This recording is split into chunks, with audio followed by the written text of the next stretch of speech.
श्री कृष्ण कहते हैं, फल की अभिलाषा छोड़कर कर्म करने वाला पुरुष ही अपने जीवन को सफल बनाता है। मनुष्य अपने विश्वास से निर्मित होता है। जैसा वह विश्वास कर लेता है वैसे ही वह बन जाता है। गीता के अनुसार नरक के 3 द्वार होते हैं, वासना, क्रोध और लालच।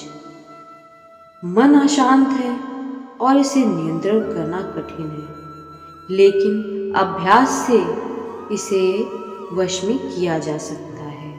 जो हुआ अच्छा हुआ, जो हो रहा है वह अच्छा हो रहा है और जो होगा वह भी अच्छा ही होगा।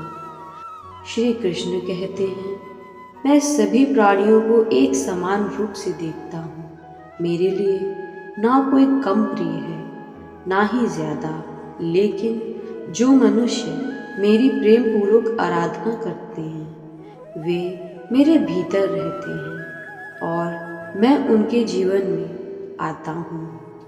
धरती पर जिस प्रकार मौसम बदलते रहते हैं उसी प्रकार व्यक्ति के जीवन में सुख दुख आते जाते हैं। जीवन ना तो भविष्य में है ना अतीत में है, जीवन तो बस इस पल में है, वर्तमान में है। कोई भी व्यक्ति जो चाहे बन सकता है यदि वह व्यक्ति एक विश्वास के साथ इच्छित वस्तु पर लगातार चिंतन करे। जो लोग अपने मन को नियंत्रित नहीं करते हैं उनके लिए वह शत्रु के समान कार्य करता है। सदैव संदेह करने वाला व्यक्ति के लिए प्रसन्नता ना इस लोक में है और ना ही परलोक में है। तुम्हारा क्या गया जो तुम रोते हो? तुम क्या लाए थे जो तुमने खो दिया? तुमने क्या पैदा किया था जो नष्ट हो गया? तुमने जो लिया यहीं से लिया, जो दिया यहीं पर दिया। जो आज तुम्हारा है कल किसी और का होगा, क्योंकि परिवर्तन ही संसार का नियम है। जन्म लेने वाले के लिए मृत्यु उतनी ही निश्चित है जितना कि मरने वाले के लिए जन्म लेना। इसलिए जो अपरिहार्य है उस पर शोक नहीं करना चाहिए।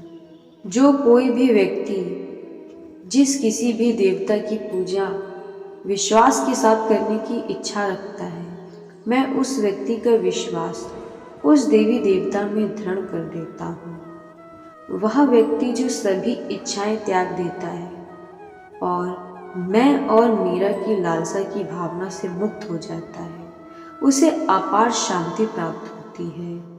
जो होने वाला है वो होकर ही रहता है और जो नहीं होने वाला है वह कभी नहीं होता है। ऐसा निश्चय जिनकी बुद्धि में होता है उन्हें चिंता कभी नहीं सताती है। समय से पहले और भाग्य से अधिक कभी किसी को कुछ नहीं मिलता है। जो व्यवहार आपको दूसरों से पसंद ना आए ऐसा व्यवहार आप दूसरों के साथ कभी ना करें। जब जब इस धरती पर पाप, अहंकार और अधर्म बढ़ेगा तो उसका विनाश करने, पुनः धर्म की स्थापना करने के लिए श्री कृष्ण अवतार लेते रहेंगे। श्री कृष्ण कहते हैं, मैं भूतकाल, वर्तमान और भविष्य काल के सभी जीवों को जानता हूँ, लेकिन वास्तविकता में कोई मुझे नहीं जानता। केवल व्यक्ति का मन ही किसी एक मित्र और शत्रु का होता है। अच्छे कर्म करने के बावजूद भी लोग केवल आपकी बुराई ही याद रखेंगे। इसलिए लोग क्या कहते हैं इस पर ध्यान मत दो, तुम अपना काम करते रहो। मनुष्य को परिणाम की चिंता किए बिना लोभ, लालच और निस्वार्थ और निष्पक्ष होकर अपने कर्तव्य का पालन करना चाहिए।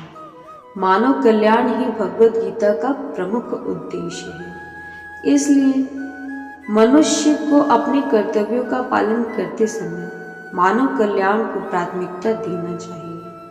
मनुष्य को जीवन की चुनौतियों से भागना नहीं चाहिए और ना ही भाग्य और ईश्वर की इच्छा जैसे बहानों का प्रयोग करना चाहिए। अपने आप को भगवान के प्रति समर्पित कर दो, यही सबसे बड़ा सहारा है। जो कोई भी इस सहारे को पहचान गया वह डर, चिंता और दुखों से आज़ाद रहता है। ना तो यह शरीर तुम्हारा है और ना ही तुम इस शरीर के मालिक हो। यह शरीर 5 तत्वों से बना है: आग, जल, वायु, पृथ्वी और आकाश। एक दिन यह शरीर इन्हीं 5 तत्वों में विलीन हो जाएगा। जब इंसान अपने काम में आनंद खोज लेता है तब वे पूर्णता प्राप्त करता है। हे अर्जुन, मैं धरती का मधुर सुगंध हूँ, मैं अग्नि की ऊष्मा हूँ, सभी जीवित प्राणियों का जीवन और सन्यासियों का आत्मसंयम भी मैं ही हूँ। मन की गतिविधियों, होश, श्वास और भावनाओं के माध्यम से भगवान की शक्ति सदा तुम्हारे साथ है। जिस प्रकार अग्नि स्वर्ण को परखती है, उसी प्रकार संकट वीर पुरुषों को। यह सृष्टि कर्म क्षेत्र है, बिना कर्म किए यहाँ कुछ भी हासिल नहीं हो सकता। जो दान बिना सत्कार के कुपात्र को दिया जाए वह तामस दान कहलाता है। जो मनुष्य जिस प्रकार से ईश्वर का स्मरण करता है, मैं उसे उसी प्रकार से फल देता हूँ। कंस ने श्री कृष्ण को सदैव मृत्यु के लिए स्मरण किया, तो श्री कृष्ण ने भी कंस को मृत्यु प्रदान की। अतः परमात्मा को उसी रूप में स्मरण करना चाहिए जिस रूप में मानव उन्हें पाना चाहता है। आत्मज्ञान की तलवार से अपने हृदय के अज्ञान के संदेह को काट कर अलग कर दो। उठो, अनुशासित रहो। सफलता जिस ताले में बंद रहती है वह 2 चाबियों से खुलती है, एक कठिन परिश्रम और दूसरा दृढ़ संकल्प। जिस तरह प्रकाश की ज्योति अंधेरे में चमकती है, ठीक उसी प्रकार सत्य भी चमकता है। इसलिए हमेशा सत्य की राह पर चलना चाहिए। अपने परम भक्तों जो हमेशा मेरी शरण या एक चित्त मन से मेरा पूजन करते हैं, मैं व्यक्तिगत रूप से उनके कल्याण का दायित्व लेता हूँ। मनुष्य को अपने कर्म के संभावित प्रमाणों से प्राप्त होने वाली विजय या पराजय, लाभ या हानि, प्रसन्नता या दुख इत्यादि के बारे में सोचकर चिंता से ग्रसित नहीं होना चाहिए। श्रेष्ठ पुरुष को सदैव अपने पद और गरिमा के अनुरूप कार्य करने चाहिए, क्योंकि श्रेष्ठ पुरुष जैसा व्यवहार करेंगे तो उन्हीं आदर्शों के अनुरूप सामान्य पुरुष भी वैसा ही व्यवहार करेंगे। जिसने मन को जीत लिया है उसने पहले ही परमात्मा को प्राप्त कर लिया है, क्योंकि उसने शांति प्राप्त कर ली है।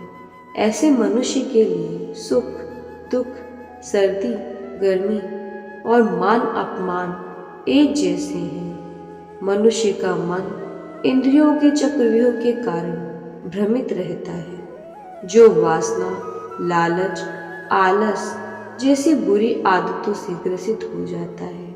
इसलिए मनुष्य को अपने मन एवं आत्मा पर पूर्ण नियंत्रण होना चाहिए। मनुष्य को अपने धर्म के अनुसार कर्म करना चाहिए, जैसे विद्यार्थी का धर्म विद्या प्राप्त करना, सैनिक का धर्म देश की रक्षा करना आदि। जिस मानव का जो कर्तव्य है उसे वह कर्तव्य पूर्ण करना चाहिए। श्री कृष्ण कहते हैं, हे अर्जुन, मन अशांत है और उसे नियंत्रित करना कठिन है, लेकिन अभ्यास से इसे वश में किया जा सकता है। वह जो वास्तविकता में मेरे उत्कृष्ट जन्म और गतिविधियों को समझता है, वह शरीर त्यागने के बाद पुनः जन्म नहीं लेता और मेरे धाम को प्राप्त होता है। हे अर्जुन, मेरे लिए ना कोई घृणित है ना प्रिय, किंतु जो व्यक्ति भक्ति के साथ मेरी पूजा करते हैं वो मेरे साथ हैं और मैं उनके साथ हूँ। राधे राधे।